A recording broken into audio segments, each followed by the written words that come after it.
Hello, fellow Movie Crusaders, and welcome to another episode of the Weekend Crusaders. My name's Sean Waskrug, and with me, as always, is Brian Michaels. We got 5 movies to talk to you about this that came out during the weekend of May 14th through May 16th, and we have some heavy hitters this week. We are deep into the summer races, so we're starting to get these lineups of like, oh, everyone loves these movies. What's there to talk about? Well, Brian, I find some shit to talk about. And then there's some that are just bad. And we're like, man, do we really have to watch this? I'm moving my cord around as I'm doing this. But it's there are some. And I think that's the brilliance of the summer blockbuster season is, yes, you've got the superhero films, you got the Fast and Furious kind of shit. But then there are some that kind of fall through the cracks, movies that you don't expect to be anything huge, and then they become, you know, big sensations. I'm not saying that we have a movie specifically like that today, but we definitely have some coming here in the next few weeks that are basically going, oh, wow, I did not know we were going to talk about this one. This is going to be interesting. But in terms of movies that should be good, that have every reason to be good, and then are just not good at all. That's our stinker this week. Now, man, this was rough. So Sunday hard not to watch this movie. Sunday night, I think Brian and I were like, best way I gotta describe it is we were like the little kid trying to fight the parent from taking us to the dentist and finding every excuse we could come up with not to watch this movie. We scoured like the box office to try to find another stinker because we didn't want to watch this. We almost watched the infamous was it Ishtar? We almost watched Ishtar, but then I was like, you know what? Like, it looks really bad, but I kind of want to watch the movie that we're supposed to watch because the cast, fantastic cast, names alone. We were looking through IMDb, we were like, I love this person. I love this person. I love this person. I love this person. Director, critically acclaimed director, huge past experiences with the lead in a movie that I think is beloved by a lot of people. What went wrong with this movie?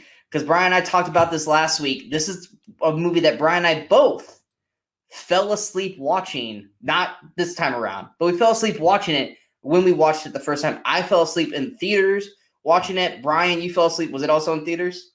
I did not see this in theaters. I tried to watch it. I fell asleep 2 different times trying to watch this movie at home. All I needed was one time to fall asleep and me going, yeah, this obviously isn't good. Because if it couldn't keep my attention in a theater when literally all I'm doing is sitting there watching it, then it's not worth watching again. But we watched it again this time around.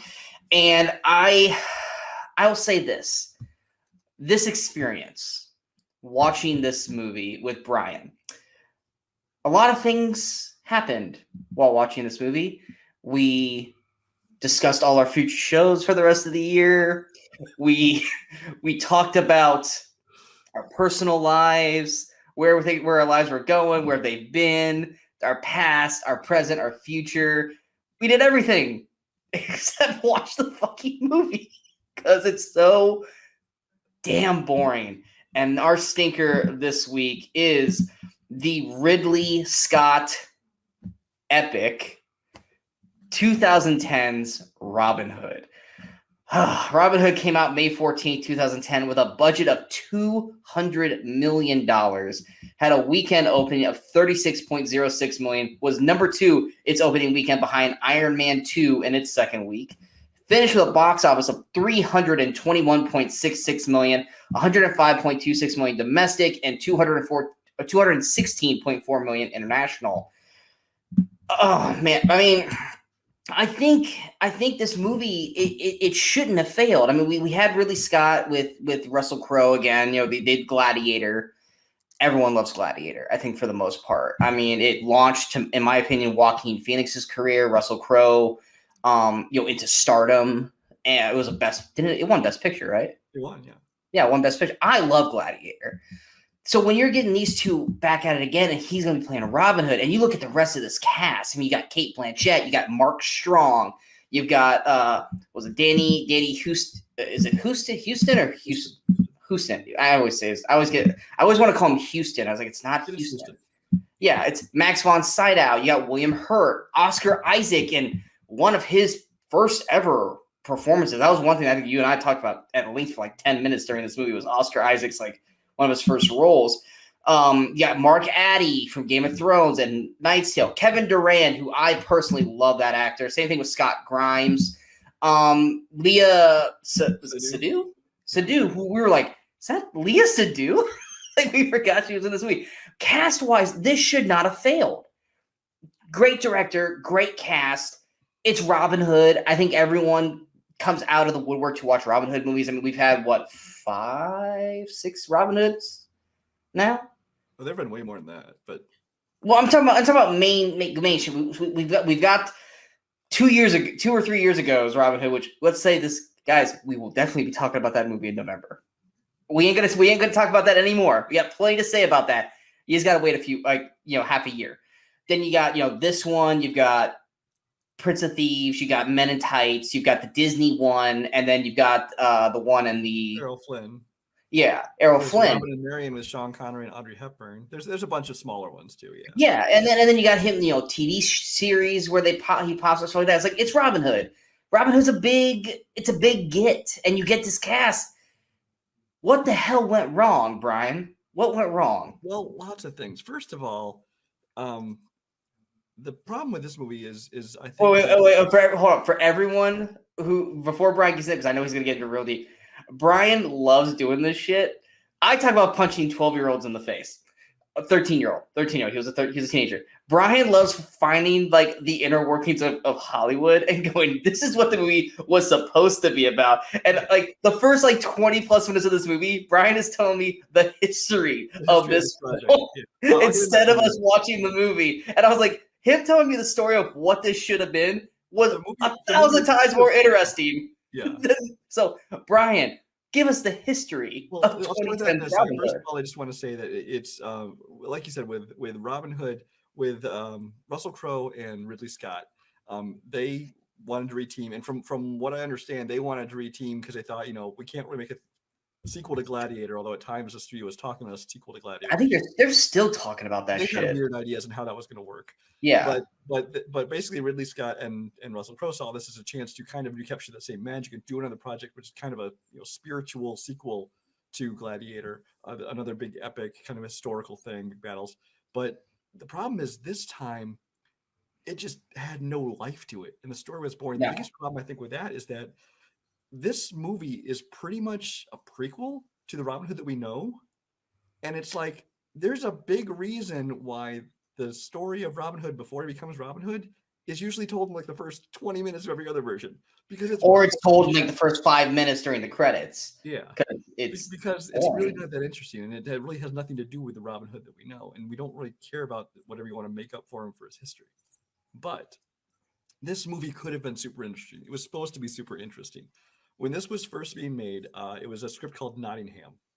And in this movie, basically it was the story told from the sheriff of Nottingham's point of view, where he was really kind of the good guy and Robin Hood was the bad guy.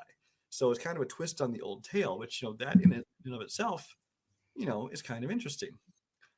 Then Russell Crowe came on board, and at one point he was actually going to be playing both Sheriff of Nottingham and Robin Hood, because it was going to be... I would have seen how they pulled that off. I think I remember finding last night or Sunday night that he was going to have seen Nottingham die on the battlefield, and so he's going to take his place, and that's basically. So he was basically posing, which is basically what he does in this movie, but he does it with Robin of Locksley as the sheriff, though. Yeah, because apparently they said, well, why would you want to make, why would you want to see that? Why would you want to see that? Why wouldn't you want to see real Robin Hood? Well, that's the whole point. We want to see something new, not just the same old Robin Hood.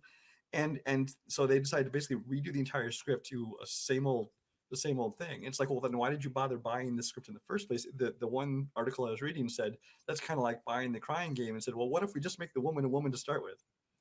It's like you kind of ruined the whole crux of the movie. But anyway, so they took this movie that could have been real interesting. It had, it's a little strange, but it could at least have been an original take on the story, and they churned out the most generic, boring story they could.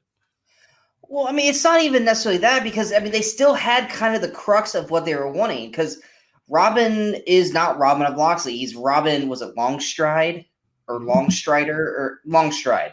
And, he's in this army with, I think it's King Richard and all this stuff. And then in the process of a battle, he meets, I don't think it was Robin of Locksley. I think it was just Locksley. I can't remember what his actual the first name of. I think it was Robert. Yeah, it was Robert. Locksley, yes, Sir Robert Locksley. He dies, and he tells Robin, "Take my sword back to my father." Blah blah. And then in a Knight's Tale twist goes, guys, let's just dress up as these people and take their lives. We're nothing. Let's go be the Locksleys, and we can be knights and castles and all this shit. And so that's basically what he does. And then he comes back. That story. Yeah, exactly. I went to I was like, isn't this Knight's Tale? Except, but not fun. And then he gets back to Nottingham, and it's like, oh, you're betrothed to Maid Marian, played by Cate Blanchett. And it's like, wouldn't Kate have known that he doesn't look like the other dude? His betrothed implies to me an arranged marriage, so maybe she didn't really know him. It's not like they have the internet or even photograph. Yeah, but it doesn't seem like Nottingham was like that big of a place that he wouldn't know who it is. I stopped thinking that far into this movie. Yeah, and that was like the first hour, I would say. That's the first hour of the film is up to that point. Which, let's talk about the 2 hour and 20-minute running time it didn't need. Yeah. I mean, it's overtly long. I think, what was it? We were about, at one point, I think I time checked Brian. I was like, we gotta be getting into the meat of this. And I think we were like 50 minutes in. We're like, we still have like an hour and a half to go. And I'm like, they could have cut this down by at least half. Because there was there's like 4 songs. I think we said we're getting into song in this movie, but I think it was at the 50-minute. I think it was 55 minutes in, and we're like, well, everything we saw so far could have been 20 minutes, maybe. Yeah, maybe. I mean, because we were like, all right, let's go through the Ridley Scott Gladiator checklist. We've got a battle. We've got Russell Crowe having an inspirational speech. We've got. I think it was. I was like, what is the big name, or not the big name, but the big word? Like in Gladiator was. When you see the whites of their eyes, unleash hell, which is such a great moment, great scene. And here it was like, oh God, what was it? It was like something like smell the French or it was something stupid. I'm like, that's the epic line. Sad imitation speech that it wasn't good. Even he was with enthusiasm. He's like, hey guys, let's go fight. Yeah, and it wasn't even like, it's not like the fighting style's bad. Like the war scenes were fine. They're fine. You don't care about them because you don't care about the characters. No. You care, and this is, like I said, this is one of the bigger problems I have with a lot of movies, is you care about the actor, not the character that the actor's playing. Like Little John is played by Kevin Durant. I love Kevin Durant. I think he's a criminally underrated actor. I'm not saying he should, lead his own film or anything, but he plays Little John.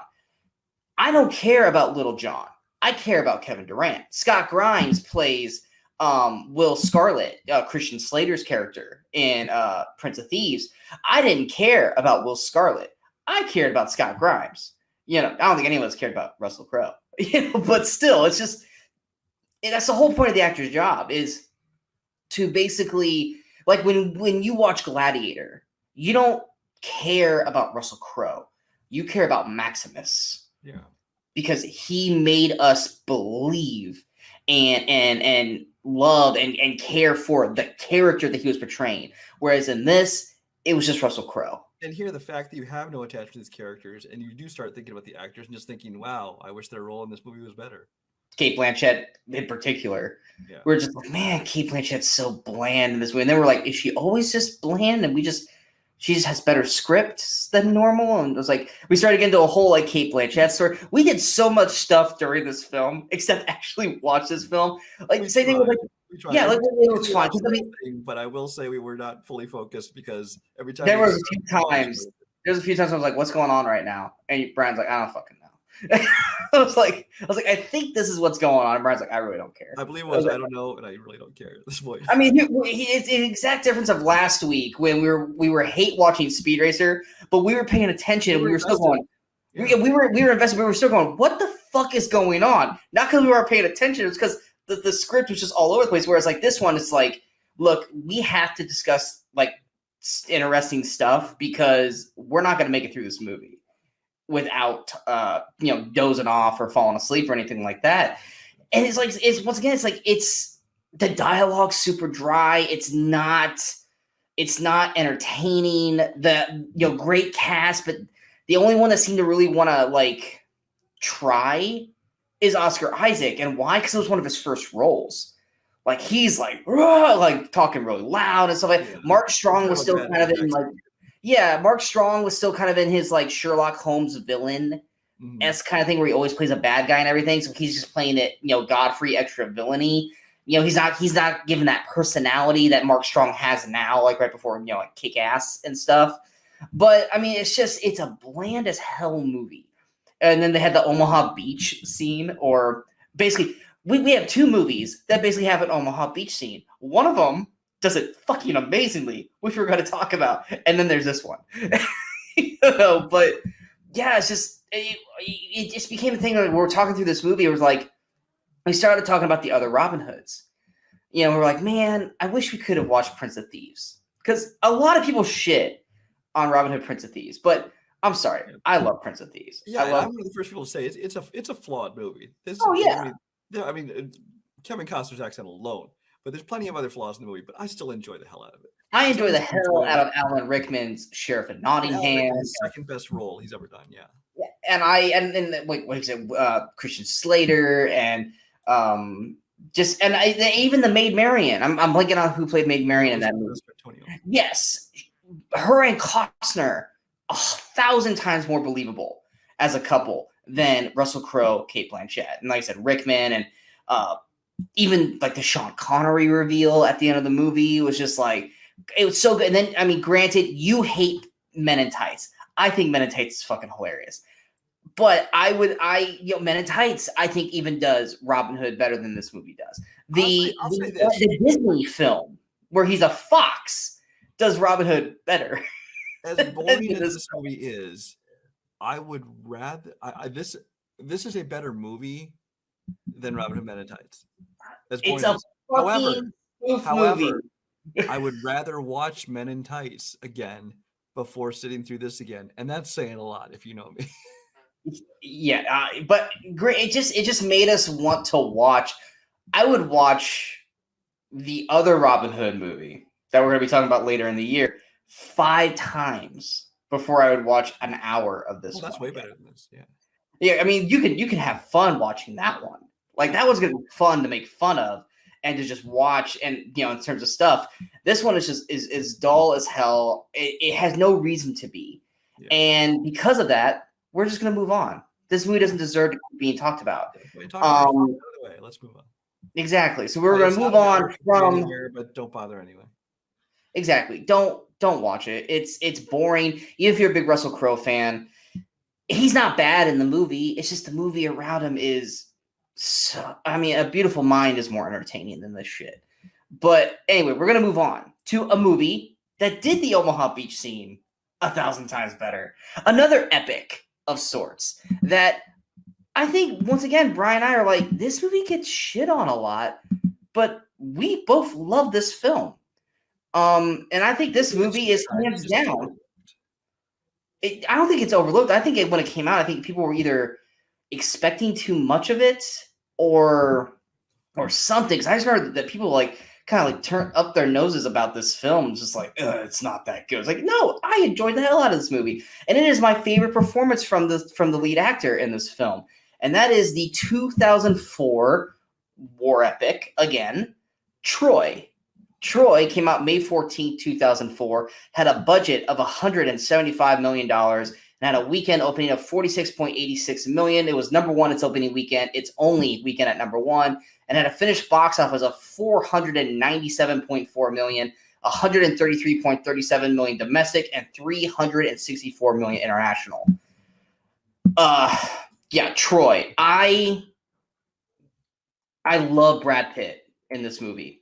This is my favorite Brad Pitt role, with probably Mr. and Mrs. Smith being right behind it. I think Brad Pitt's lines and deliveries in this film are fantastic. To the introduction of Achilles, where he shows up in a one-on-one match against Nathan Jones, who I think we talked about in another movie recently, where I was like, he's a shitty actor and a shitty pro wrestler. Yet he's talked about twice this week alone. He'll be talked about later as well. The movie opens up with these two warring things, and Brian Cox's Agamemnon? Is it Agamemnon? Yeah.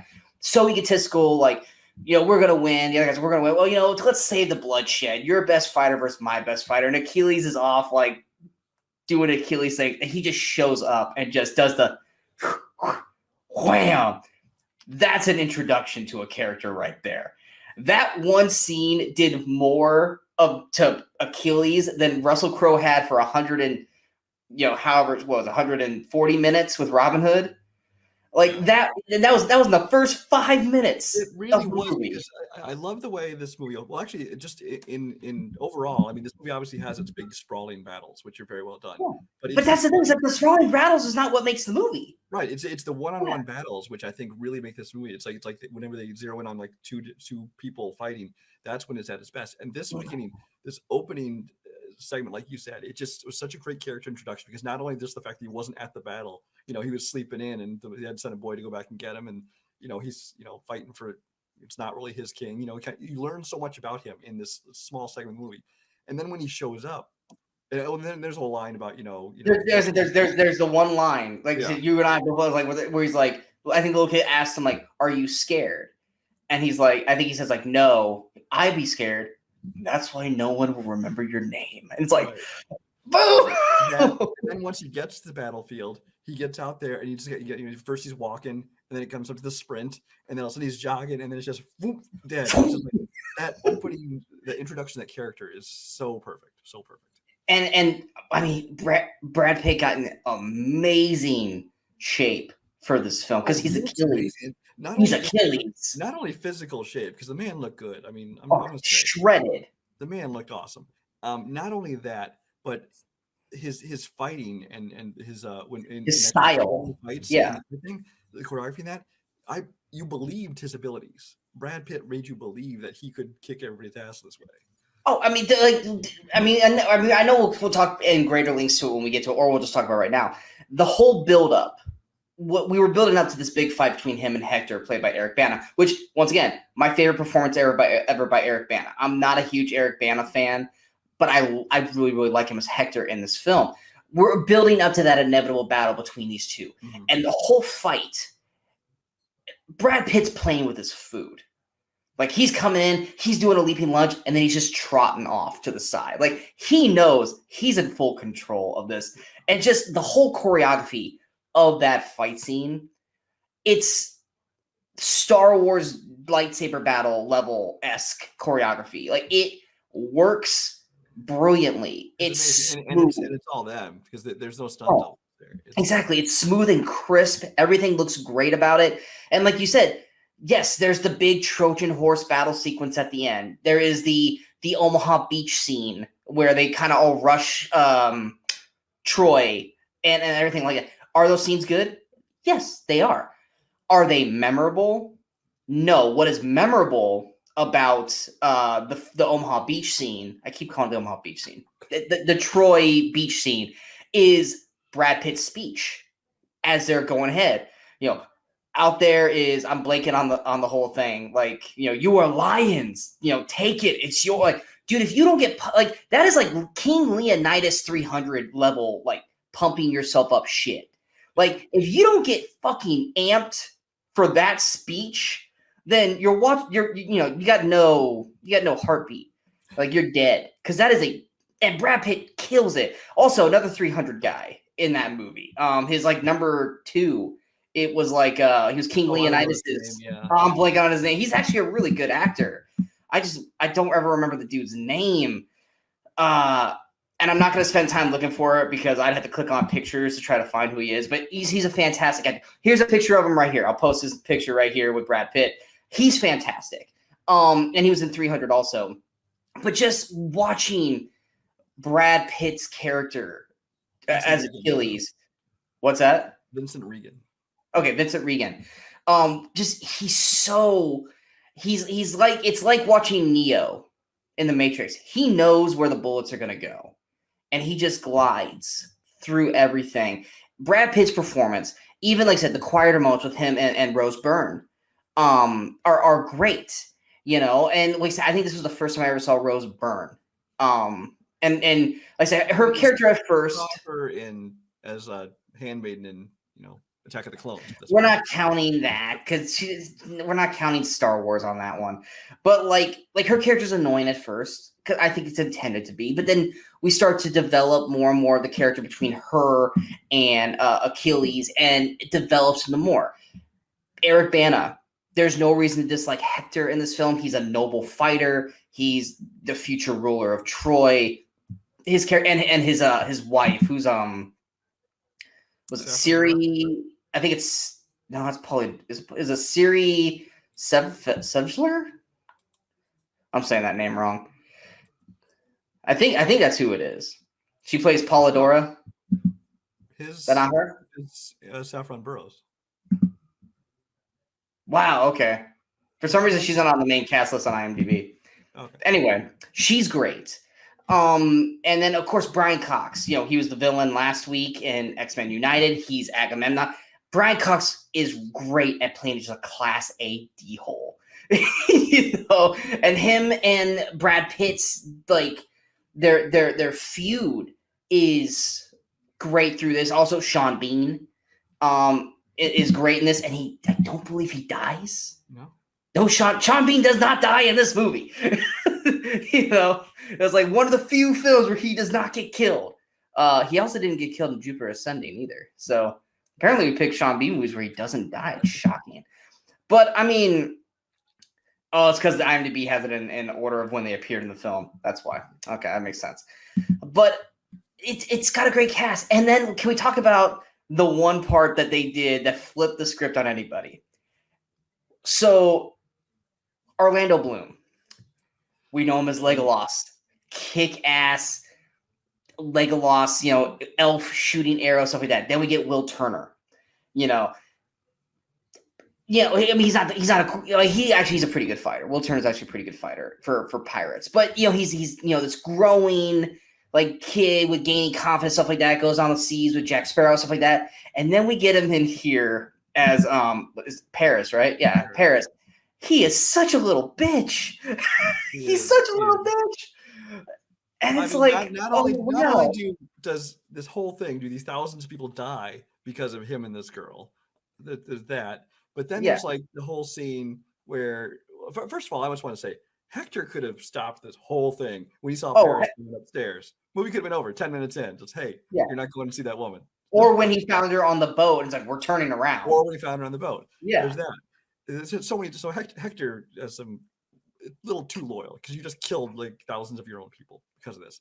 But then Paris does his thing where he's like, no, I'm going to go fight, I'm going to fight Menelaus on the battlefield, and whoever wins gets Helen, and that's it. Which Paris never intended to honor that agreement, and of course the other guys didn't because they're just using Helen as an excuse to go to war. Also, Brendan Gleeson, great. But there's that point where Paris is down and he's like crawling up and grabbing Hector's foot, like such a little bitch. Oh my god! And then instead of Hector saying, "Sorry, dude, you said you were going to fight this guy," he kills Menelaus and then escalates the whole thing. Oh yeah, and then it causes the whole thing to go downhill. Yeah. But then the cherry on the top of it all too is that like we've grown through the movie to love Brad Pitt's Achilles, and when it came down to the fight between him and Hector, it's like, oh, we don't want Eric Bana to die because we like Hector. And then we get that inevitable death scene, and it's like, motherfucking Orlando Bloom, goddamn you, Paris. And then Paris is the one that fucking takes out Brad Pitt with a fucking bow and arrow. It's like, oh, they fucking turned it back around on us. God damn it, why did you? One of my favorite things about this movie is how they didn't play either side as the bad guys. Now, yes, the king Agamemnon, he was the bad guy. But see, we also had Sean Bean's right. he's a king also. A whole troop of, I forget what they were called. his whole troop was on that side. Yeah. But then you also like, you're still rooting for, Eric Bana, and as much as a little bitch, here Paris is obviously supposed to be one of your heroes of the movie. So I liked that they kind of didn't pick sides, just kind of like, here's what's going on. And I really like they took that approach to it. And you had that who played who played his like Achilles' was it his nephew? Garrett Hedlund. Oh, that was Garrett Hedlund? Yeah. Oh man, I totally did not notice that was Garrett Hedlund. But like you're watching Garrett Hedlund, and when Hector accidentally kills him thinking he's Achilles, you're just like, oh shit, you fucked up. You fucked up. It's kind of like that moment in John Wick when he goes, oh, because like he saw him, he's like, oh shit. Yeah, exactly. Like you just killed John Wick's dog. Yeah. Like you just killed Achilles' dog. You're done now. You might as well leave Troy, get on a boat, run, because Achilles is not surviving. Like, and it wasn't his fault, but you were just like, everyone was just like, yeah, you're fucked. And like once again, Brad Pitt, fantastic lines. First time he meets Hector, he's like, you're gonna have no eyes, you're not gonna have no ears, no nose. You will walk around deaf, blind, and dumb, and you will know that your name is Hector, the man who you thought killed Achilles. You're just like, God damn, Brad Pitt's so good in this movie. The writing of dialogue is great, and his delivery of it, I mean, accent aside, which was actually decent. Not great. I think Brad Pitt was just doing Brad Pitt. I don't think he was trying. Really. There were times he's kind of slipped in and out of it a little bit, trying to do an accent. But a little bit of accent aside, his performance as a character was great. It's fantastic. And I'd like to say if there was one negative performance, and I think you and I both agree on this. Oh, if there was one bad, surprisingly, if there was one bad performance, and I'm gonna chalk it up to age. Yeah, Peter O'Toole. Peter O'Toole is the worst performance in this movie. I will chalk it up to age as well, but there's just times he's overacted, and maybe it's just because he's from a different time. I don't know. He was because I pointed this out, and Brian damn near lost it when I explained it because it's true. Rewind the tape when Achilles kills Hector and he's dragging his body away. The camera does an up shot to Peter O'Toole, and Peter O'Toole's doing. I'm like, did he just smell a bad fart? Like he looks like he just got a huge whiff of Paris's fart, and he just is disgusted by it. It's just he does that, and then they follow that up with the worst fake feint, just like, oh. Yeah, I mean, like honestly, I think the only time I think Peter O'Toole's acting was good was when he snuck into Achilles's little hut or whatever to say like, please let me bury my son. Which I'd like to point out, he's willing to go out there to try to get Hector's dead body, but he never went after Briseis alive. Well, I mean, that's history for you, but still, I mean, it's just I want to say that Helen of Troy is supposed to be the face that launched 1,000. Yeah, Diana Kruger? Diane Kruger, not an unattractive woman, but I'm sorry. Oh, she's very beautiful. Rose Byrne is hotter than her, even in this movie, where she wasn't all pretty. I mean, I would say even Hector's wife. I mean, yeah, hell, even the two girls who Achilles woke up with at the beginning, they were hot, way hotter. And we're not saying Diane Kruger is ugly. She is a beautiful not by any means. I'm saying, but not enough to launch 1,000 ships and stuff, or whatever the terminology is on it. But I mean, it's just I don't get why people knock on Troy. I mean, I will say the death of Achilles is kind of a little. I will say it's a little too wink, wink, nudge, nudge. Because look, he got him in his heel. The Achilles. Yeah. And then like he did get shot elsewhere, but then magically you don't see those arrows, so all you think is the arrow in his leg is what killed him, which is like that's not how. What about the other 6 arrows of chest? Yeah. Exactly. So I mean, it's like I say, is it a perfect film? It is not, but goddamn, is Troy enjoyable as hell. There are so many memorable, fantastic moments. There's great lines of dialogue, great performances throughout, and most people kind of scoff at Troy, and it's like, why? The action, Troy is so much fun. The dramatic moments are very well done. There's a few comedic moments here and there scattered throughout. Those are super well done. I watched the director's cut. It's 196 minutes. I did too. It's a full hour longer than Robin Hood, and it felt half the length. Because they kept your attention, because you had great characters great acting, great lines of dialogue. It kept you engaged, and it had action built throughout, which Robin Hood did too. But it was colorful. It was bright, and the choreography of the fight scenes were mesmerizing.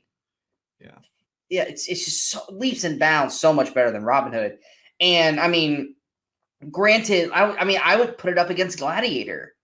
Gladiator, I love Gladiator, but I would put Troy up against Gladiator as an enjoyable, epic kind of a film. But yeah, Troy is, if you guys have never seen Troy, go out of your way to see Troy. Brad Pitt, like I said, my favorite Brad Pitt performance ever. And I've seen Snatch and Fight Club and all those others. No, Achilles, played by Brad Pitt, is hands down probably one of my favorite Brad Pitt performances, bar none. And my favorite Eric Bana performance as Hector. And if you want to see Orlando Bloom be a little bitch, watch Troy. And if you want to see Orlando Bloom, well, I will say that is the character. He played the character well. Yes, I say once again, he did his job. We took Orlando Bloom. He's fucking Legolas. We love Legolas. We like Will Turner as well for the most part. And we went into this movie going, man, fuck Orlando Bloom. That's acting. I literally just said in Robin Hood, we didn't care about Robin Hood because we saw Russell Crowe. We didn't see Robin Hood. We saw Cate Blanchett. We didn't see Maid Marian. We didn't care about the characters. We cared about the actors. This movie made us hate Orlando Bloom, who we glorifiedly love from Lord of the Rings, and we hated Paris. That is what this movie, and we loved Brad Pitt. We loved Eric Bana as Hector and Achilles. We loved the characters because they're so good. That's the difference between Robin Hood and Troy right there. Because I've never seen Troy. We're not saying watch the director's cut because that's for people who already love the film and just want to see more of it. The first time you watch it, I would watch the regular cut, which is still over 2 hours long. Exactly. But you need to go out of your way and see this film. Yeah. Hands down, one of the best character introductions ever with Achilles. Like, you're coming out of your way to go, this is who I am. Great. Yeah. This is who I am. This is my movie. Get used to it. Is Troy on any streaming services? It is not anywhere for free, but you can rent it for $3 all over the place. And it's totally worth it. Totally worth it. So moving on to our next film, we're going to go to our Revisited. You know what? Up until this week, I don't think I've ever watched this movie from beginning to end before. I've seen parts of this film hundreds of times. It's been spoofed hundreds of times. We've heard the songs hundreds of times. I don't think that I've ever watched the movie from the very beginning to the very end until this week. It's got a sequel coming out here. Is it next month? Or did it get pushed again? Just like December. Got pushed again? Yeah. Okay, so December, it's got a sequel coming out. It is the 1986. I don't even know what you want to call it. It's not war. It's an action. Yeah, action film. Top Gun. It's not war. Yeah. Top Gun.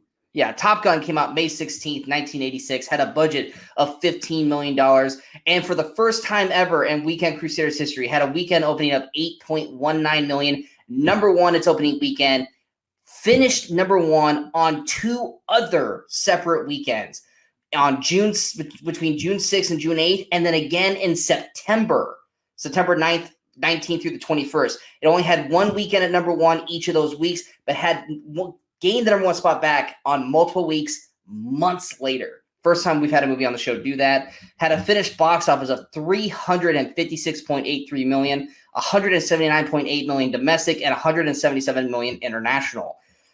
I mean, it's Top Gun. Yeah. I mean, what's there to say different about Top Gun? Of movie going, especially even summer blockbuster, which first of all, back when this came out, summer didn't really start until Memorial Day. So this is considered pre-summer when it came out. But this is back in the days when movies didn't open to $100 million. It wasn't that kind of thing. No. Even in adjusted dollars, it wasn't that. That's not how it worked. Movies like this would come out and they'd just do decent, but they'd last for months and months and months because there weren't streaming services. You couldn't even buy. This is actually the first or one of the first movies that came out on video cassette at a price where you could purchase it. Most of them went to rental only for like 6 months to a year, and then maybe they dropped down where people could buy them. So if you wanted to see this movie, you were going to go see it in the theater, and that's why back in this time, it could go on. It could play in the theaters for months, and it could return to number one months later. And then when no other big movies to come out, it hit number one again. I mean, literally through this, it dropped. It stayed around kind of like the top 5. It dropped as low as 7th. It climbed all the way back up and took the number 1 spot again in September. Yeah. I mean, it dropped all the way down to the top 10 and climbed all the way back up progressively through the weeks until it took a number 1 spot again 4 months later after it's been released. There's no chance that would happen ever again because, first off, the movies don't stay in theaters long enough anymore for that to happen. But yeah, it's unprecedented. Yeah, so this movie made Tom Cruise a superstar. It kind of, I won't say it defined the kind of Jerry Bruckheimer thing because he was already kind of doing his thing, the Simpson Bruckheimer movies. Tony Scott apparently faring much better this week than his brother Ridley. Because I will say I think Tony Scott is, generally speaking, the better Scott brother as far as how many of their movies I like and how much I like them. Although we just talked about Gladiator, Ridley Scott, great film. But then Ridley Scott also made Robin Hood. So this week, Man on Fire. Man on Fire was Tony Scott. So yeah, we love Man on Fire. As far as the ones we're talking about this week, though, Ridley loses. But I mean, yeah, this is the movie that kind of put Val Kilmer on everybody's radar. I mean, he didn't have as big a career as Tom Cruise, obviously. But I mean, there's and the cast is actually stacked. You got Anthony Edwards, you got Tim Ryan, Tom Skerritt, Meg Ryan is in this, of course. Michael Ironside. We mentioned showed up. Adrian Pastar showed up in this. It's just even the smallest roles. There are people who you recognize from the '80s. But this is a movie this was just a crowd pleaser. This is not a critically acclaimed great movie. Although actually most critics enjoyed it because they took it for what it is, which is just it's an action movie. It's got romance in there. It's definitely a comedy. Hell, there's a musical moment if you like that genre. Yeah, exactly. I mean, let's talk about that real quick. You had the girl aspect of the show where we basically got to see them play volleyball with was it like Playing with the Boys or whatever song was playing it, and it's basically them just flexing like all oiled up and stuff like that. And then you have Anthony Edwards wearing a t-shirt. Because he's like, I'm not working out like the rest of these guys. That'd be on the beach, yeah. So he's like, no, I'm just gonna wear a t-shirt through this. It's like Anthony Edwards, like you're probably at least a little fit. You're just, I get it. If you're next to Tom Cruise, Val Kilmer, and the other guy who's shredded, I probably would want to wear a shirt too, But yeah, like that scene, it's just like, man, that's a long scene. It's a long scene. It is, and it gets justifiably mocked, but it's like it's an '80s montage kind of stuff. I mean, hell, Family Guy's mocked that. I think, it's been mocked on Saved by the Bell, Family Matters. Like it's an iconically mocked scene, but it's a harmless scene. It's a harmless scene. Like back in the day, like it's just they're guys playing volleyball. It's a rivalry between these two or these four. And they're playing volleyball together, and then with the Hot Shots. I mean, we got Hot Shots because of this. I love Hot Shots. And if it wasn't for Top Gun, we never would have gotten Hot Shots or Hot Shots Part 2. I love Top Gun just for that alone. It got us Hot Shots. But yeah, I mean, this is when Tom Cruise, like his acting is starting to kind of grow at this point. Like his performance is still not fantastic in this, but you're starting to see like, okay, Tom as an actor is getting a lot better. And then of course, I think for most people, for children like my age, we all cried in Land Before Time when Littlefoot's mother died and Mufasa died on Lion King. More, people, probably more towards Brian's age or a little bit older, my older brother, the Goose death scene is rough. Like, I don't think anyone would expect, because it's serious, but it's definitely something you're not expecting. Because this is the movie. It's basically it's a very light movie for the most part. Yeah. It's like a bunch of bros being bros, and kind of facing off against each other and flirting with the women and all that stuff. And then all of a sudden it's like, boom, one of your main characters dies. You're like, and it changes the whole facet of the film. Yeah, like it literally flips the entire film. Character too, yeah. Yeah, and the reason why it stings as much as it does is because Anthony Edwards is fun as hell in this movie. Anthony Edwards, and you feel for Meg Ryan, who was adorable in this movie. Which we only get like one scene of her in this film, but she does enough in the one scene with her to develop the love between her and Goose, that when he dies and you see her after that, you're feeling the heartache. And like, I think Tom Cruise probably should have cried during that scene where he sees Meg Ryan after Goose's death. He was doing like the whole like, I'm trying to be tough and fighting back the tears. Like, dude, acting wise, you should have cried. You should have cried in that scene. But no, like that's things like Anthony Edwards, like he's known for two things. He's known for Goose and he's known for Mark Green on ER.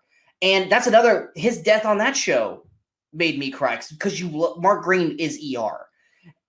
But like he's so good as Goose. He's so good.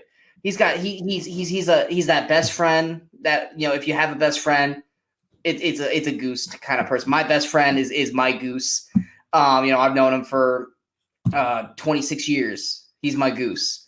You know, like if one of us is gonna die, it's because of a freak, what do you call it, the window thing, it's gonna be him. I'm sorry, Ryan, if you're hearing this. I'm sorry, you're totally Goose. Anyway, but yeah, no, Anthony Edwards. I think without Anthony Edwards, this movie doesn't work nearly as well. Because I think him and Tom, I almost said Tom Green, him and Tom Cruise's, that would have been a whole different movie. I'm in the air. I'm in a plane. I'm not. Yeah, I agree with you because he's kind of the heart of this movie. Because without his relationship with Maverick, that's like the main relationship of the movie. As much as he's got his wife and stuff, but the main relationship with those two guys. And what's her name? Carrie. Is it Carrie McGinnis? McGillis. Kelly McGinnis. Yeah. But they're really Goose and Maverick is really kind of the main relationship of the movie. So you got that. Then also, you know, but then because of the loss of him, you know, and of course he's got his wife and kid. So, you know, he's really kind of the heart of the movie. I will take objection with your statement though that he's only known for those two things: Revenge of the Nerds. So those other ones. See, I've never watched all of Revenge of the Nerds. He's done lots of other stuff, Zodiac and stuff, but those three, I think. He's good in Zodiac. He's good, but I think most people, if you go Anthony Edwards, what do you know him from? He's Goose and he's Mark Green. I don't think a lot of people. Those are the two things that most people are going to go to. Like, you'll get the occasional people who will probably say Revenge of the Nerds, but it's going to be ER and it's going to be Top Gun. Yeah. Like I said, Val Kilmer, he doesn't get a whole lot to do in the film, but except for kind of just be the rival. But I mean, he's good at what he does for the scene. I mean, this is strictly a Tom Cruise, Anthony Edwards. Tom Skerritt's got some moments in there, and then Kelly McGinnis. What's that? McGillis. McGillis. I'm sorry. Yeah, but yeah, Meg Ryan. How well known was Meg Ryan when this movie came out? Was she not a well known actress? One of her first feature film. She was on a soap opera called As the World Turns. Don't ask me why I know that. Okay. My mom watched it religiously. My sister tried to watch it, and so I ended up actually kind of getting into it for like a couple summers when, you know, I was home from school during the day. But Meg Ryan was on that. But then she had done like Armed and Dangerous with John Candy, and she might have done one or two others. But this is kind of one of her first major films. Yeah, and she, like I said, she's got two scenes in the movie, and she does enough to sell everything that needs to be sold for her character and the Goose's character to do it. You know, of course, we got, you know, the soundtrack, which I didn't realize how much they just replayed the same songs over and over and over again in this movie. But still, I mean, iconic song. Soundtrack, and actually the score too. I thought the score is really well done. You hear that, you know it's Top Gun. Like, you know it's Top Gun. And it made me, I was like, when we saw, you know, the first previews for Top Gun Maverick, I'm like, okay, I don't think this movie needs a sequel. But now that I watched Top Gun again, I'm going, okay, I'm excited for Maverick now. Like, I got to see Top Gun Maverick, which is why I was a little bummed when this one got pushed to December. Armed and Dangerous actually came out later the same year. The only thing she'd really done before this was Amityville 3D, and she only had a small part in that one. So. Yeah. But yeah, I mean, also Michael Ironside, I think he was really solid in this as Jester. Yeah, like I said, it's I think by today's standards, Top Gun is not as big as it was back then. Like, it's a very kind of, they go to fighter pilot school. That's basically what then you get, you know, the final scene where shit gets real. you know, which part of me was still like, this is still training, isn't it? Like it seems very real. They would like graduate and immediately get thrown into a firefight, but that's the 80s. That's an 80s movie right there. This movie is very 80s, and especially if you were kind of the right age like me when this came out. This is pure 80s nostalgia just for this. But I mean, at the time it was huge. Yeah, see, for me, I knew Hot Shots before I knew Top Gun. It's true. Like, because this was 86, right? Yeah, so I was one. I was one when Top Gun came out. So, Brian, you know the age. So I was one. So like for me, Hot Shots, was when because I still like even at the end of Top Gun when he's riding off into the sunset, I was still expecting like isn't it like Charlie Sheen's dad in Hot Shots where he like pops up like in the sky with like the moose antlers and shit? Like isn't that how Hot Shots ends? I remember Or it's like or it's Elvis. It's Elvis or something. And like part of me was like, does Goose show up in the sky at the end of Top Gun? And I was waiting for it. Like, nope, that's totally a Hot Shots thing. But nonetheless, Hot Shots, not Hot Shots, Top Gun. Jesus. Top Gun is an iconic role for Tom Cruise. The fighter pilot stuff is at the time I think was really well done. By today's we'll see what they do with Maverick. I think Maverick's going to go really over the top. By the way, I confirmed November 21st is the new date. November 21st. So basically Thanksgiving. I can only imagine the fighter pilot stuff they're going to do for Maverick. And also, I'm excited to see what Miles Teller and the guy who should have played Goose's son. Glenn something. Yes. Glenn from Scream Queens and you talk, I'll look it up. Yeah, he was in Scream Queens, and then one of my favorite rom-coms in probably the last like 10 years, Set It Up with Zoe Deutsch. But I remember when they're going over the casting, I was like, oh, it's between him. I think it was like Glenn Powell. Yeah, it was between Glenn Powell. I think it was Ty Sheridan and Miles Teller to play Goose's son. I was like, it's got to be Glenn Powell. And they picked Miles Teller. But Glenn Powell is still in the movie, thankfully. So I'm excited to see him in it, but I'm excited to see where the sequel goes. Top Gun, is it on any streaming services? It is not currently, although I have a feeling when we start hitting summer, it's going to show up everywhere. I'm sure Prime will probably be doing it for free, Hulu, whoever. But yeah, if you guys have never seen Top Gun, I mean, you have till November to watch it before Maverick comes out. So yeah, where you guys can see what the whole fuss is about when that comes out. Moving on to my pick. I decided I could have gone with the summer blockbuster film, which I initially was going to go with, or I decided to do something that was kind of a light rom-com that maybe a lot of people don't know about or haven't heard about. So instead of going the blockbuster way, which I was going to do 2014's Godzilla, but I was like, you know what, Brian, I literally just talked about Godzilla during Kong vs. Godzilla. So it would a lot of repeated shit that we had already talked about. I decided to go with this rom-com from 2004, and that is Jamie Foxx in Breaking All the Rules. Breaking All the Rules came out May 14th, 2004, had a budget of $10 million, had a weekend opening of $5.08 million. Number 5, its opening weekend behind Troy, Van Helsing in its second week, Mean Girls in its third week, and Man on Fire in its fourth week. Had a finished box office of $12.54 million, $12.26 million domestic, and $279,935 internationally. This is one of those movies, like I said, it's a harmless like rom-com movie with Jamie Foxx. You got Morris Chestnut, you got Gabrielle Union, you got Jennifer Esposito, you got what's his name from Ghostbusters 2? Peter McNicol? Yeah. Which, like I said, I know him from Ghostbusters 2. Like, I know he's like on Ally McBeal and all that stuff. But to me, he's Ghostbusters. Yeah, but it's one of those movies where, first off, the main selling point for me is that it's got a pug in the movie.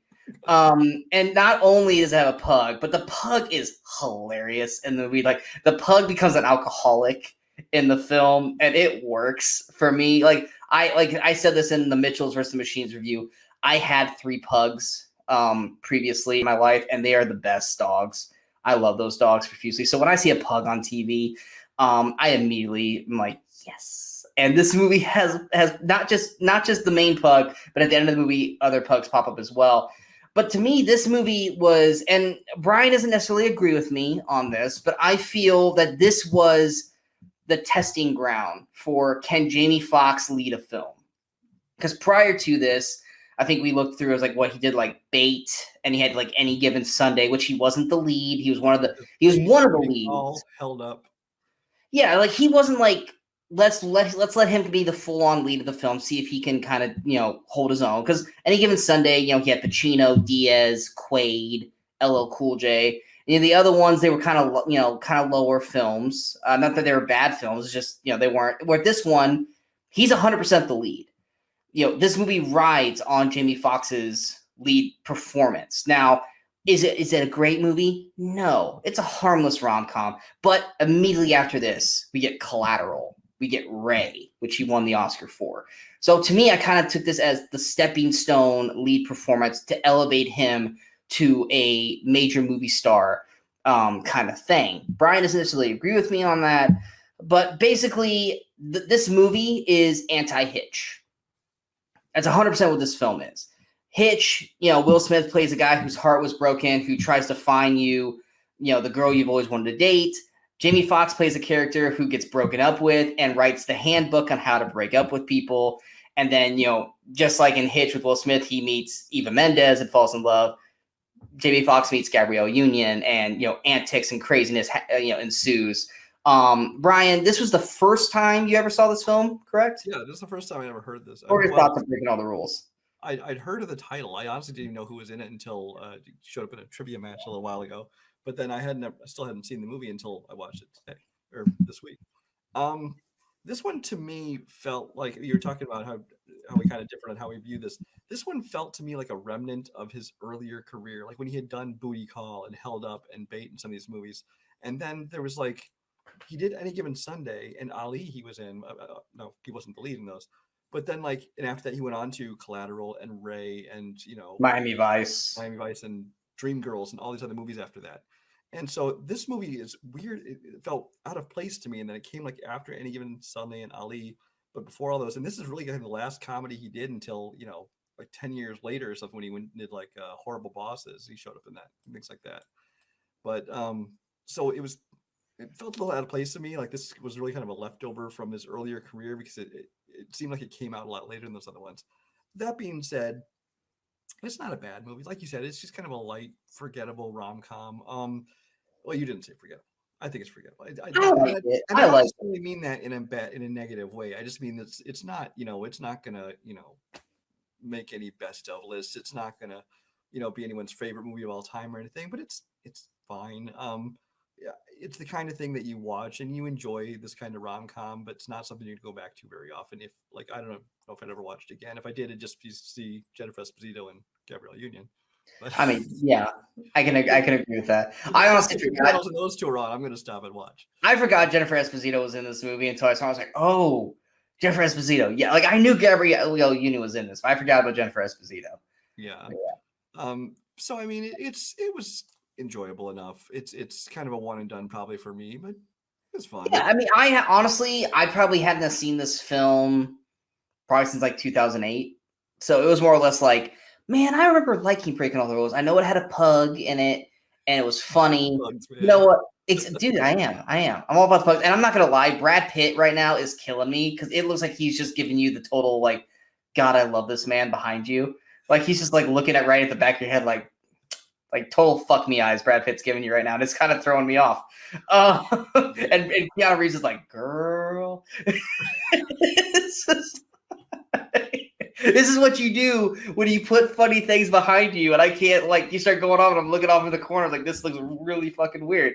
But yeah, the movie Breaking All the Rules, like you said, it's forgettable in a sense of Jamie Foxx's career now.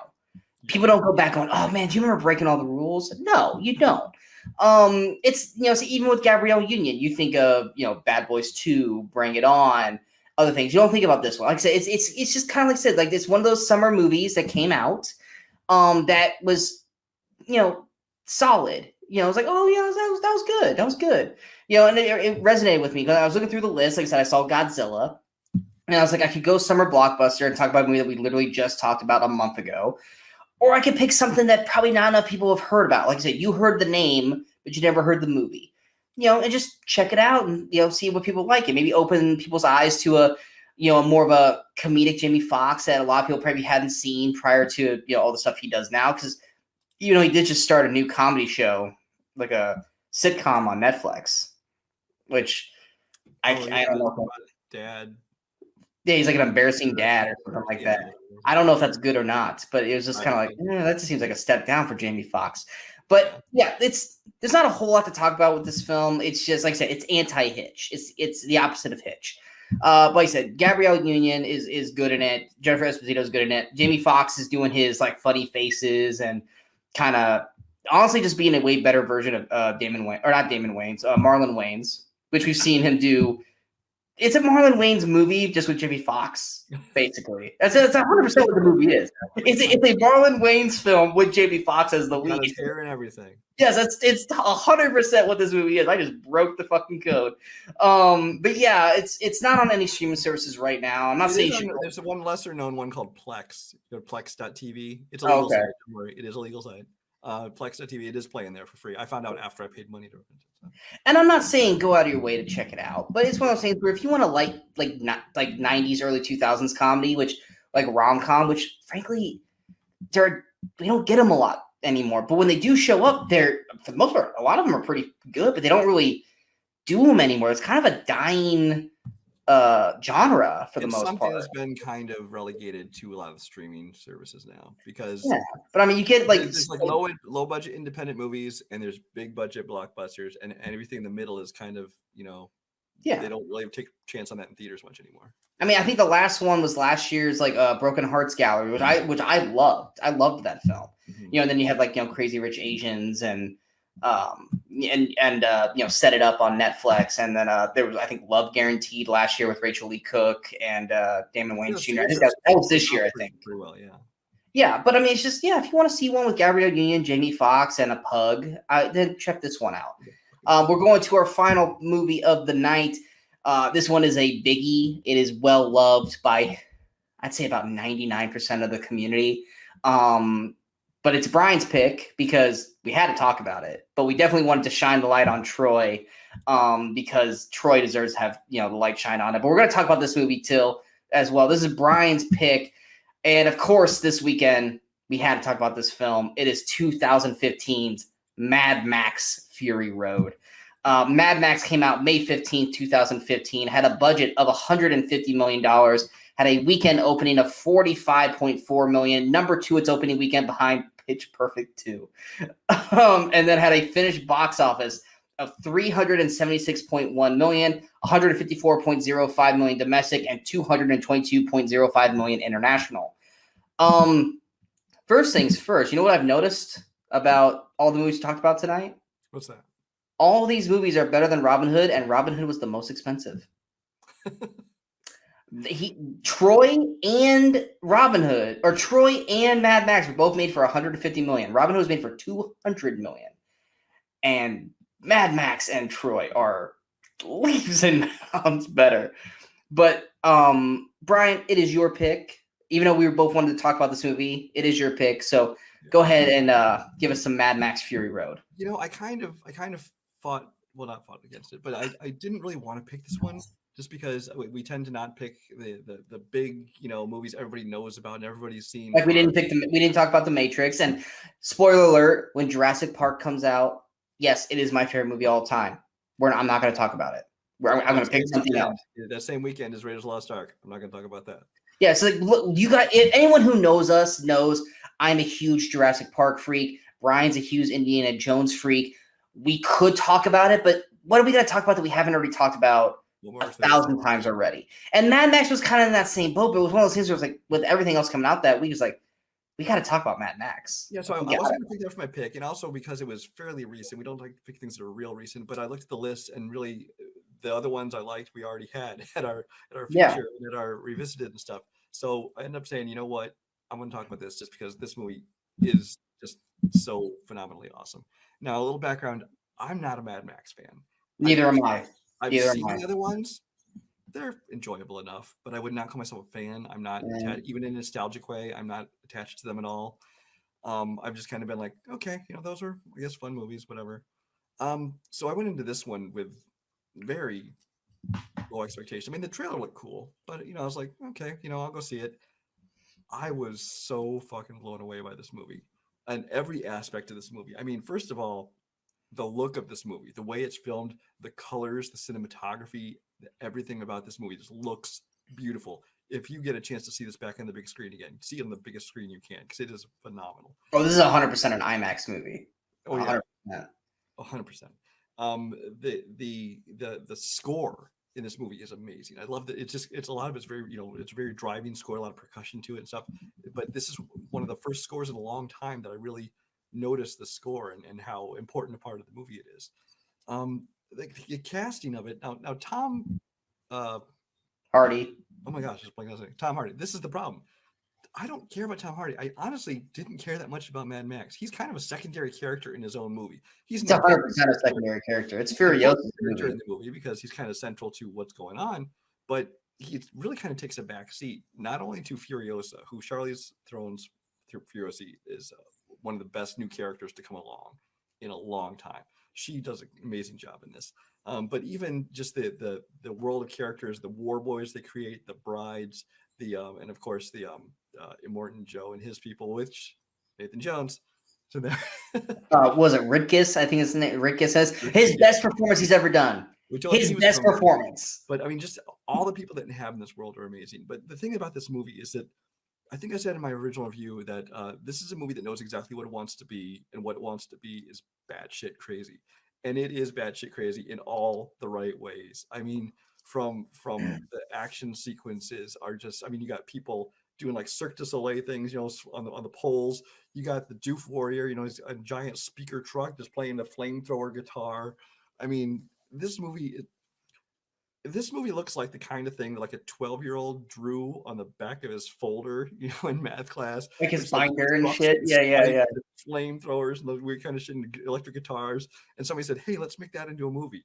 And somehow it worked. I don't know. Now, what were your thoughts going into? Were you a Mad Max fan before? So I personally had never seen any of the Mad Maxes prior to this film. So I was one of those people. What's that? You hadn't even seen them at all? No. So I was one of those people who was like, oh, well, I got to see these Mad Max movies before I see Mad Max Fury Road because it's supposed to be the fourth one. It really isn't, but it's supposed to be.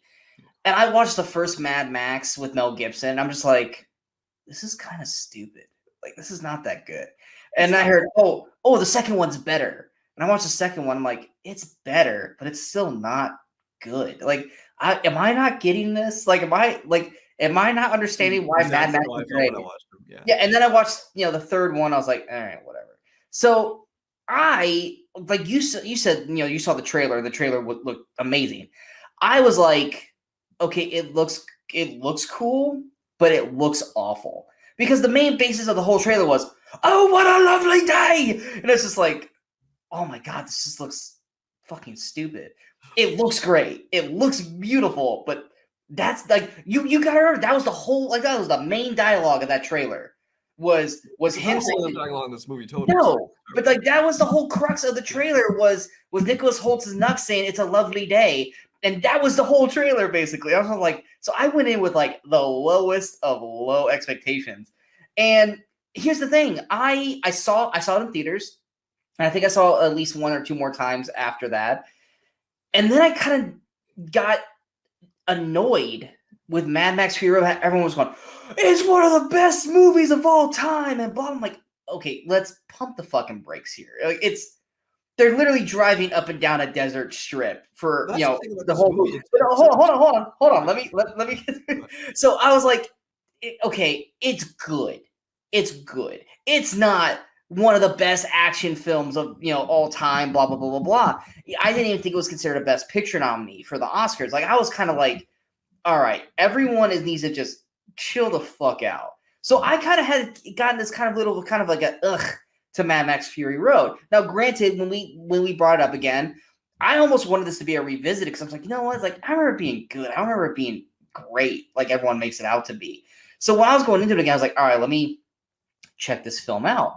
And I think halfway through watching it this time around, I didn't, but I wanted to text you going, holy fuck, this movie is so good. Like, I forgot how fucking good this movie is. Because, yes, it's everything to a fucking 11.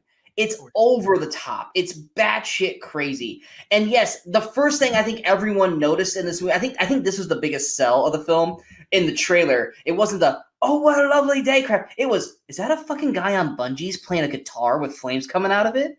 What? I gotta see this movie. Because that was the selling point for me was, is that a guy playing a guitar? And it totally fucking is.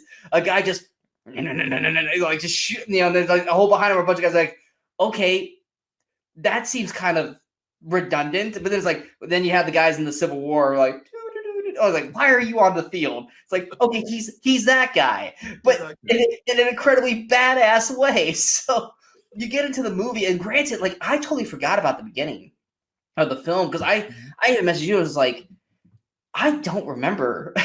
like I remember like the first like minute of the film, and then like the next like 8 minutes, I'm like, I don't remember this part because like I said, it had been since 2006 or 15 since I'd seen it, and then I remember Immortan Joe, which I always thought it was Immortal Joe until I watched it again. I was like, oh, they're not saying Immortal, they're saying Immortan, but Immortan, yeah, and and stuff like that. You're watching the movie, and like I never really understood why everyone was so crazy about Nicholas Holt's performance till I rewatched it again. Like I knew Charlize Theron's performance of Furiosa was fantastic. I think she should have been nominated for an Oscar that year, which she wasn't. Nothing pisses me off more than knowing they're making a sequel, which is actually going to be a prequel, so she won't be in it. Exactly. Sorry. Exactly. And but no, the movie is action packed. It's because like this is how I remembered it. I remembered it being the phenomenal tornado sandstorm scene. Breathtakingly gorgeous tornado scene, them chasing her, and then them coming back afterwards, and then they're like nothing in the middle. That's what I remembered. Rewatching it again, I'm like, oh shit, there's just so much more crap in this film that I just did not remember, or I remembered it, but I just wasn't connecting the dots to it. And then just like I said, and then afterwards I talked to you about, I was like, man, like I thought Mad Max was kind of overrated, but no, it deserves everything that it got. Like it deserved the best actor nominations. It deserved best picture nominations. It's fantastic. It won a lot of the technical. It won 6. It won 6, but then it lost, I think, like 4 or 5. It lost like the big ones, the best picture. Yeah, it lost all the big ones, but it got all like the like art and all that kind of stuff. If there was a stuntman Oscar, it would have won that too. Because like you said, the Cirque du Soleil shit and watching people like get their bodies get flung and like falling off of the vehicles and stuff like that. Mad Max is fucking awesome. It is not the first 3 films because I still think those are garbage, but Mad Max Fury Road is awesome. It is fantastic and it's gorgeous. It is a gorgeous film. About it is it's so simple. It's like the whole movie is just we're gonna drive. That's what I said. It's they're just driving up and down a strip basically. That's all. It's drive there, we turn around, we come back. That's the entire plot. That's the movie. That's a fucking movie. But it's amazing. And we talked about for a movie that we didn't care. We were talking about the whole episode, Robin Hood. Okay. They had these action scenes and stuff where like, we were just like bored and didn't care about the action scenes of what was going on. This movie is essentially, with a couple of lulls in it, essentially a 2-hour action movie. And I wanted it to last longer. Because it does something. And it was so well done. It's unique. Because like you said, like a 12-year-old right on the back of his binder. It was unique because you see these things, you're like, that is something I would have like made like out of Hot Wheels, right, or drew this. And I was seeing this shit, I'm like, I can't believe like George Miller, right? Yeah, I can't believe he actually made this come to life. And like the War Boys, they're basically generic like Putty Patrol.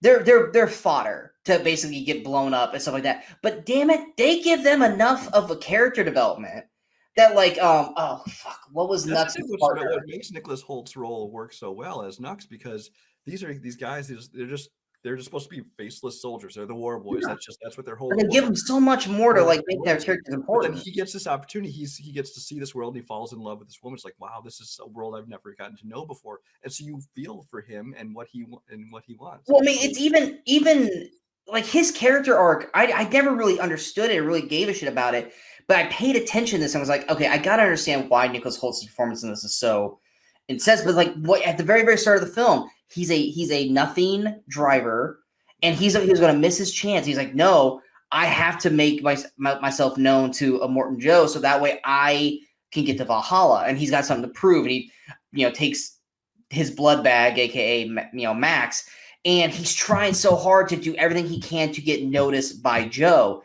so he can go to Valhalla. Witness and me. and then he, what's that? Witness me. Yeah, witness me, and stuff like that. And then he gets his moment, and Joe's in front of him, and Joe's. I still never understood the spray thing. Like, is that like adrenaline? Like, I really never understood. Chrome. I don't know. It's just like it's like if it was like, is it a drug? Is it like speed? Like, I don't understood that part. I still don't. But he gets his moment, and what happens? He gets tangled and falls, and you get Joe calling him mediocre or mediocre, and it's and you just see like Nux's basically become destroyed by that. But then he sees what happens to Rose, whatever her character's name is, the Splendid Agharad, I think is what her name was. But he sees how Joe kind of just ran her over, which she looked pretty amazing for getting run over by a fucking truck, but that's besides the point. But and then he starts to kind of see the shields and everything kind of break apart, and he gets looked at positively by was it Riley Cano's Capable. Yeah, and he starts to be treated with respect by Furiosa and Max. And his character grows into the point where he gets to the inevitable end where he becomes the hero. It's a beautiful character arc for Nicholas Hoult, and he does it splendidly, choreography wise. Yeah. The the one fight scene with Max is still chained to Nux, and he's fighting Furiosa and the brides, and like Nux's body's getting kind of flung everywhere. Like that is beautifully choreographed. We're talking about fantastic choreography from Troy. That was a beautiful little pocket fight scene, and just the lighting. I mean, like the nighttime scene where it's like that blue hue over everything, and like he's like a still from any scene, any frame of this movie, and frame which art. This is the one thing. This is the one thing that drives me nuts. Why the fuck would you ever watch this movie in black and white Chrome edition? Why? I know they did the same thing with Logan, which okay. Logan makes sense. Logan to me totally makes sense because it's a Western, it's gritty, it's all this kind of stuff. And yeah, I mean, Logan, it's not as flashy as Mad Max. Black and white works on that. Justice League, black and white? No. But exactly. Mad Max Fury Road prides itself in its gorgeous visuals, its gorgeous colors. Why would you mute it? Now, is it still black and white? Black and white, absolutely. Because it actually still just it's still the same movie, but you're taking what is possibly its best aspect, which is the beauty of this filmmaking and the colors they use in it, and you're taking all that away. I don't understand it myself. I've never understood that. I mean, I went and saw this. I think I first saw it in IMAX, and then I saw it in 3D, and then I saw it in 3D IMAX, and I saw this movie so many times in theaters. Like, I don't go back to theaters all that much anymore. I see some maybe twice. If I really like a movie, I'll see it in theaters twice. But now they come to home video and stuff so fast, and DVD, and I have a good, a big screen, projector and stuff at home. Yeah. So I don't tend to see things in theaters a lot. I saw this one in theaters like 5 times, and this is over the course of a month, because I just love this movie so much. I think at most times I ever go see a movie, if I really, really love it, outside of like Jurassic Park and Jaws being shown in theater, is 3 times. Because usually I'll either see it by myself, and then I'll take like my mom and dad to see it separately, or I'll see it with my dad, and then I'll want to go see it again. I'll go see it, and then like I'll drag my mom to go see it. So like at most I'll see it 3 times. Like I said, unless it's Jurassic Park, which I think I've seen Jurassic Park in theaters like over 20 times. Oh, yeah. But yeah, it's just, Mad Max is a spectacle to see on film, and to do the chrome. I almost was like, should I just watch the chrome edition just to see? And I was like, no, I can't fucking do it. I can't do it. Speed Racer probably would be a better movie if it was in black and white, because they could tone the colors down. But Mad Max is a visual marvel. It's beautifully choreographed. The action scenes are fantastic. The characters are so over the top, batshit crazy that it just works. It just works. You just have to kind of be open to it. You have to go along for the ride. I don't think the first time I watched it, like I was like, oh yeah, it was good, but I wasn't open to the world that it was. Whereas like this time around watching it, I was open for it, and as I was watching, I was just like, man, this movie's so good. I'm gonna have to adjust my scoring on it and stuff like that. Like I'm gonna have to show it a little more respect, which is why I love us doing this show, because I would have no reason to ever go back and rewatch Mad Max. Because we have so much other things we have to watch for trivia and stuff like that. Like I would go, if I was gonna go back and rewatch it, we had to watch something, like a comedy that, to make me laugh, or Lord of the Rings or something over again. But I wouldn't think of, let's go back and rewatch, Top Gun or Mad Max or Troy just for the sake of going back and rewatching them. Whereas like our show, we have to go back and rewatch these movies now. And some of them are like, damn, I don't remember liking this movie as much as I did. Or going, damn, I really did like that more than I remember. And that's the beauty of this show. But yes, that is our show tonight, guys. I hope you guys enjoy the show. Go ahead and give us a like, share, and subscribe button to the channel so you guys stay up to date with all the latest videos that pop up on the Movie Crusaders. And of course, don't forget to follow us on those social media outlets below. Coming up next, there's 2 movies that came out this weekend. We got Spiral, the Saw movie, which I still don't know if I really want to check that out or not, because every trailer really hasn't sold me on this movie. Yeah. What are you doing? I was looking, you're trying to be funny with like a lean or something. I thought you were trying to do something. No, I was sitting back there. I just adjusted my chair. That's all. Oh, okay. And then there's the Angelina Jolie like firefighter film. I think that's on HBO Max. So it's like something about dead. Yeah, it's like something about being dead. Also, if you have a Cinemark theater near you, and I have one, I might drive you 45 minutes away. Cinemark is starting to play Netflix movies for like a week before they actually air on Netflix. So Army of the Dead will be in theaters, in Cinemark theaters. What I was gonna say is Army of the Dead comes out next week. Yeah. But I'm gonna see it this Friday, hopefully, in theaters. I don't think I have a Cinemark theater near me. Like my theater opened up last week, but there's literally showing like 2 showings and then closing. Yeah, that's the problem. My theater. I've always gone to like late night shows or daytime shows when my family's not home, so I'm not interfering with other things that are going on. And now the only showtimes they have are like 7 o'clock at night. I'm like, come on. Well, it's like mine are like I think like I checked it today. Like Wrath of Man, which came out last week, has a 3:50 and a 6:50, and it's like cool. I don't get off work until at least 7:30 at night. Yeah. So cool. I don't get to watch movies anymore because of this shit. But I did check at the end of the month. The first real movie I'm probably gonna see in theaters, A Quiet Place Part 2. They're gonna have a 10 o'clock showing. So I'm like, all right. I was like, don't you dare not let me see, that movie, because I'm so excited for A Quiet Place. But yes, so we do have those movies coming down. I don't know how many of those we're gonna probably watch and review. Army of the Dead is definitely gonna get reviewed.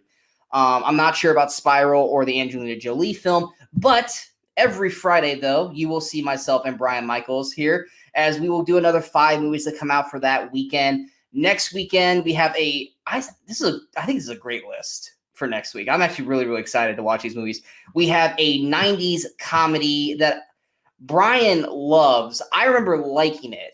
But it's definitely something I'm gonna have to rewatch. You talked about a few times on the show already. Yes, it is.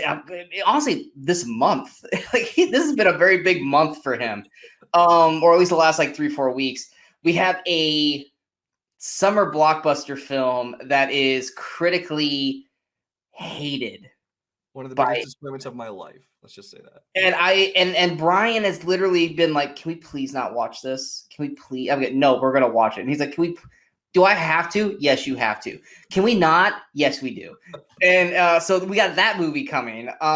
We've got a comedy that is very well loved that came out in the last 10 years that I have never seen. Because I remember the sketch for it and not being a big fan of the sketch, but apparently the movie It's one is of a those movies that thousand times flopped, better. and nobody went and saw it, but it's slowly going a well-deserved following because it's a Yeah. hilarious So movie. I'm gonna watch it for the first time. We got a comic book movie that is very well loved and revered as being one of the best of its series. I actually did not think it was anything special, so I'm gonna have to rewatch this and see.